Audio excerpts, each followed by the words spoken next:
Alright, so I think most of us are counting down the days until the release of Maze of Millennia and Phantom Nightmare, and cards like Bonfire, Populous, Promethean Princess, and Transaction Rollback and the likes. It's going to be an insane format, I think, but very enjoyable as well. Let me know what you think in the comments down below, but today we're going to be talking about cards that I think you have to play to really do well in this format.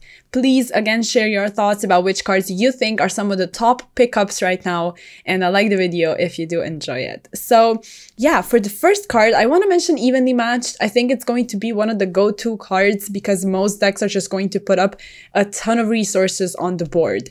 And an amazing interaction is between Transaction Rollback and Evenly Matched, where if you have a negated Evenly Matched, for example, in the graveyard and you copy it with Transaction Rollback, you're actually able to banish your opponent's entire field since there's no cards on your side of the field anymore. It's disgusting is what it is, but Evenly is really good against Rescue Ace and also against Fire Kings. Yes, they have a lot of layers of interruption, but still you're getting rid of a ton of resources on their board, and that's really nice. And there's also Labyrinth and Monodium and many different decks where, like I said, they just have boards with a lot of presence on them. So I think Evenly Matched is a card worth looking into. For the next card, it's actually a little package. It's 2 cards. I think the Salamangreat Raging Phoenix World Zealantis package is going to be really, really good. Now, if you've been looking at the OCG, this is the new OTK they developed pretty much, and it can be played in all of the fire decks that are going to be good. So Rescue Ace, Snake Eyes, and obviously Fire Kings with Sinful Spoils. Essentially, it's just really good to go into Raging Phoenix because the Promethean Princess locks you into only being able to summon fire monsters. So you go into the Phoenix, which is fire, and then with Phoenix, you make Zealantis, you can destroy something to bring back the princess, and Phoenix is going to trigger bringing itself back. And if you position the monsters properly, after using the Zealantis effect, of course, you can put them on the field so the pointers are pointing at each other and they are co-linked, so your Zealantis also has its effect live in the battle phase. It's just a really neat OTK because Phoenix comes back with a lot of attack points, and yeah, I think it's cool. It's like, it's a really, really cool little package that you can play. It's just 2 cards in the extra deck and you can utilize it in so many different decks, and in my opinion, we'll see a lot of this. Now, the only little downside is that Phoenix is not exactly the cheapest card. It definitely went up, and it only has the 1 printing, so it's not ideal, but if you want to spend the money, there's an option for you. Now let's move on to a card that's much more accessible. It's Ghost Belle. Now, if you want, of course, you can spend about $50 for the new rarity that pretty much looks like a Starlight, but it's not a Starlight, it's just much cheaper. Or you can spend a couple dollars where, you know, you're gonna get a playset and just be happy with your casual rarity, a Ghost Belle. So I think this card is going to be really good.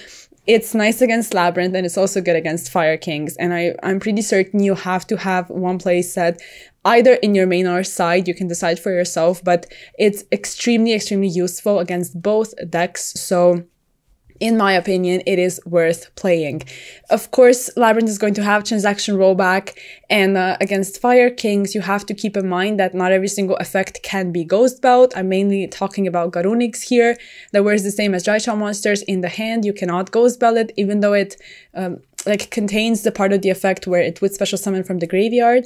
So keep that in mind. But still, you want to prevent that princess from coming out at pretty much any cost or means necessary, and Ghost Belle is going to be really useful at that. And against Labyrinth, obviously Ghost Belle has always been good, but now that they have Transaction Rollback, there's just much more power and resiliency for that deck, so you want to be ready with as many hand traps as possible, and I think Ghost Belle is extremely good at doing that. And it's also fairly generic, like you're gonna find it being useful against other matchups as well, so I wouldn't really, you know, count it out against other decks. So Yes, goes bow. Moving on to a spell card, I also want to mention Super Polymerization.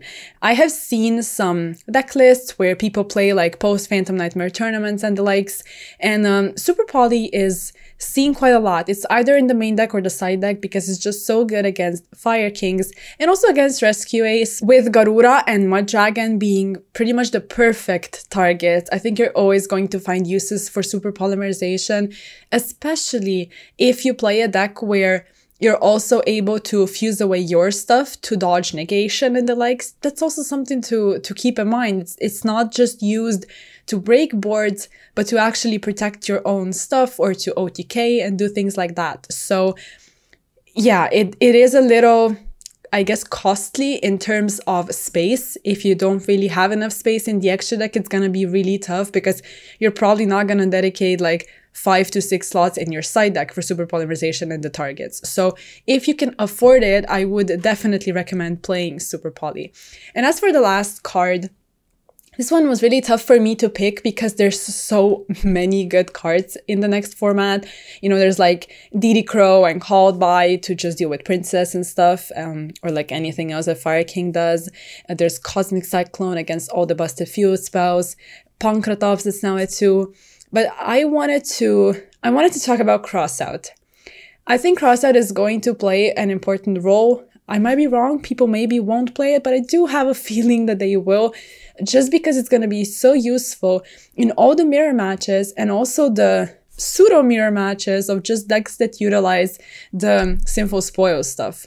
Like, you need to keep in mind that a huge percentage of decks is going to play that engine, and you can play Crossout obviously to just negate anything that's going to hinder you, like an Impermanence, an Ash, Nibiru, whatever. And then you can also use it to play, you know, some extra targets in the side deck for post-sighting. And you can use it to stop your opponent from playing if they stop you. So yeah, I don't know, like, I think it's not a card that we should be sleeping on. I think it's gonna be really good. Like, just imagine, you know, going like just negating original Sinful Spoils or something like that and completely stopping their plays, because what I've come to kind of realize is that a lot of times Rescue Ace and Fire Kings are going to open like 2 types of hands. It's either going to be extremely busted, where you can like 1 to 2 card combo and have insane follow-up, or you're gonna have like 1 play. And if it goes through, you're fine.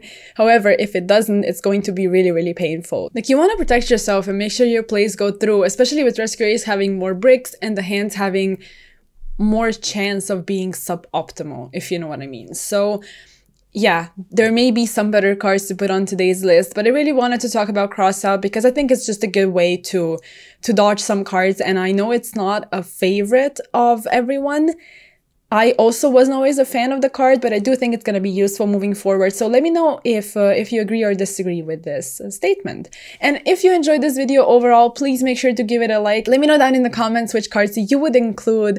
And of course, make sure you ding the bell so you are notified whenever I post, and obviously sub to the channel. And I'll catch you in the next video.